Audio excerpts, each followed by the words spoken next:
Hello Janesville, I'm Shelly Slapak, Recreation Director for the City of Janesville. I'm here with our brand new show, Rec Rap. In this show, we will highlight all of the awesome recreational opportunities going on in this great city. In this month, I'm highlighting everything that's going to be happening in May. I'm going to start off with the ultimate treasure hunt. Anyone who hasn't participated in this fun event, it's for families, and I encourage you to get out there and try it. This event is Saturday, May 13th in the afternoon from 1 to 4 p.m. It's just $25 per team. We do need teams to register by May 10th, so we know how many teams we have. Teams can include up to 6 people. They don't have to be family members, they can be friends, but they do have to include at least 3 people with a max of 6, and at least 3 of them must be kids and 2 can be adults. What happens is people receive clues that take you around the town of Janesville.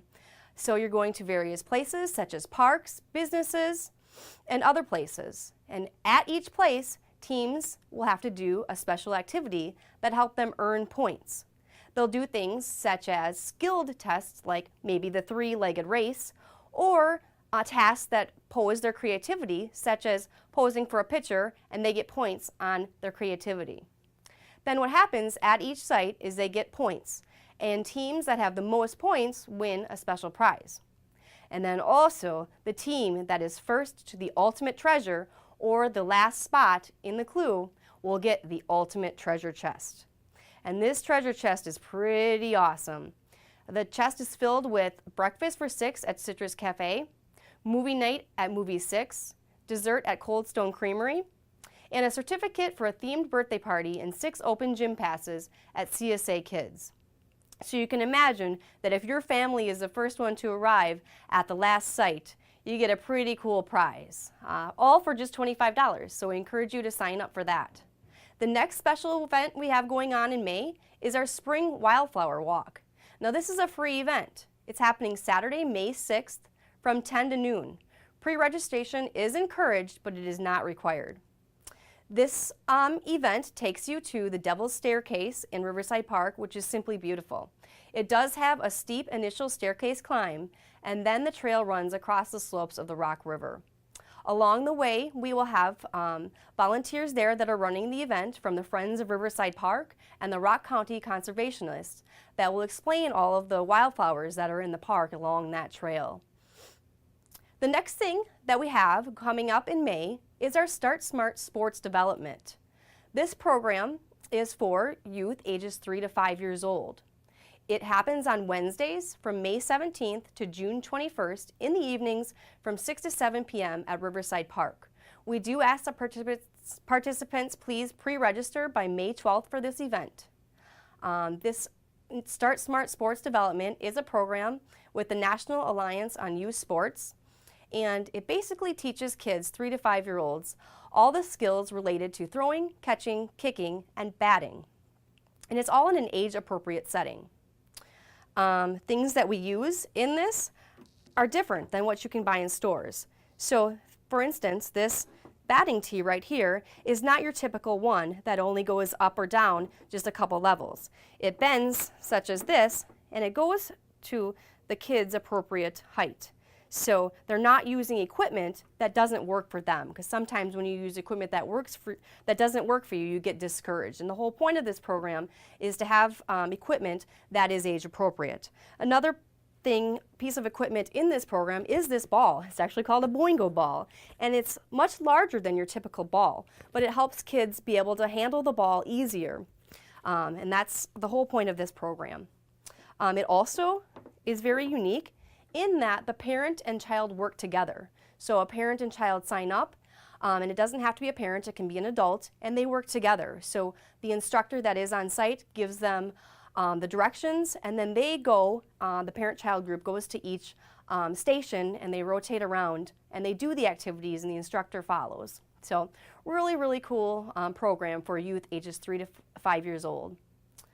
Another thing that's going on in Janesville is we've got our disc golf courses that are very popular. We've got 2 disc golf courses now in Janesville. Many people know about the original disc golf course in Lustig Park. That is an 18-hole wooded disc golf course. Lustig Park is located at 1500 Riverview Drive, and that's next to the Wisconsin School for the Visually Handicapped. And all holes at this disc golf course have concrete pads. Of course, the course is free and open to the public. The Friends of Lustig Park Disc Golf Club are very instrumental in maintaining that park, and they have recently started sponsoring leagues at this park. So for more information, if any individual in the community wants to join a league, whether you're a resident or not, you can find out more information on the Lustig Park Disc Golf Club Facebook site. At Lustig Park, the leagues are on Tuesdays. They are 3 10-week sessions, so they did already start in April, but they have 2 other 10-week sessions for those interested in playing. And then new this year, thanks to the Friends of Lustig Disc Golf Course, is a disc golf course in Riverside Park. And that's also sponsored by the Friends of Riverside Park as well. So that course is underway. Most of the baskets and tees are in there, and they will be having leagues at Riverside Park as well on Thursday evenings. Next thing I want to talk about is some of our aquatic facilities.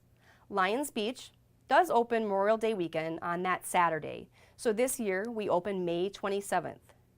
Lions Beach is open from 11 a.m. to 6 p.m. It is free to the public. And then at Lions Beach there is a sand volleyball net there. There's plenty of picnic tables. Staff does check the water weekly at Lions Beach, and we check for elevated bacteria levels. When you go out to the beach, we do have signage there. It'll be either green if it's a good reading, it'll be yellow if the reading called for us to put up a warning sign, but then swimming is allowed, it's just a warning, or else there will be red, which means the beach is closed and the reading is too high for us to allow anyone in the water. Just a reminder that Lions Beach does not have lifeguards on duty. It is swim at your own risk. Another facility for aquatics that does open in May is our Riverside Park Splash Pad. And we're in our 3rd year this year with the splash pad. It does replace the wading pool that was in Riverside Park. And this splash pad opens May 20th. Splash pad's really cool because it is themed. And since Riverside Park has a lot of natural elements to it, it is a nature theme. And we have fountain sprays such as water spraying frogs, snails, and herons. And then we also have some spring leaves and flowers that spray out water. Benefits to a splash pad are a longer season. We opened May 20th and we do go through mid-September. And then it's completely accessible to all. And then it's also allows for interactive play. So kids can run around, play with each other. Doesn't matter if they come with someone, they get to meet new friends there. And then longer hours. 10 a.m. to 8 p.m., so much longer hours than your typical public swimming pool. And then also, I want to mention some other things that are going on in Riverside Park. That park is huge, and besides the splash pad, we've got picnic groves, a zip line near the splash pad. We've got shuffleboard courts there. We actually have 6 of those. We have horseshoe pits, and then we have tennis courts / pickleball courts. And I actually have a paddle for pickleball for those people who have never seen one. Typical pickleball paddle is wooden and it looks like this, so it's a little bit different than tennis, but pickleball does combine tennis, badminton, and ping pong. You can see what the ball looks like. It's a plastic ball with holes in it.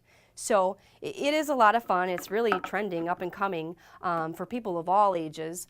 And you can play with either 2 or 4 people. And the courts are smaller than a tennis court. So they use the tennis courts, but it is smaller lines. And the tennis courts at Riverside Park are lined for pickleball.